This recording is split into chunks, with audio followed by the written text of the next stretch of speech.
To talk about this case is criminal and civil attorney Brian Watkins. Thanks so much for joining us. No problem. Thanks for having me. We know we're at the end of the third day of deliberations. What does that say about what's going on?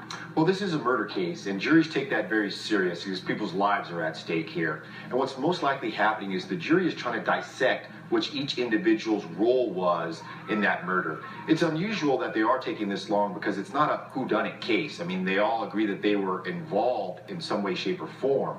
And I think the jury's trying to dissect what each individual's involvement was. This case involves sadomasochism and torture. That's certainly unusual. What does that say to a jury?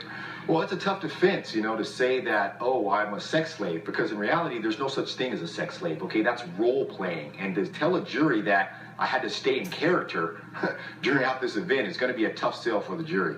There's also the element of her body found.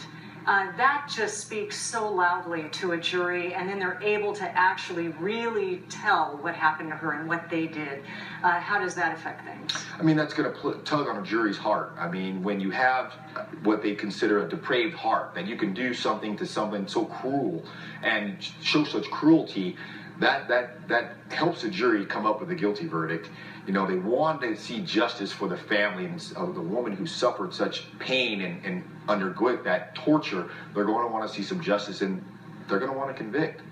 You've been doing this for a while. Anything particular that stands out to you or that seems unusual? It's unusual that the defense would play this thing that, an individual is a sex slave and she was just doing what she'd been told and she had to do these things. Again, that's role playing, and to say that you had to remain in character, I think, is a very unusual defense. Yeah, and we will continue to keep watch, see when that comes in. We'll see what happens. Thanks for your time, hey, Brian. Thank you. All right. Appreciate it.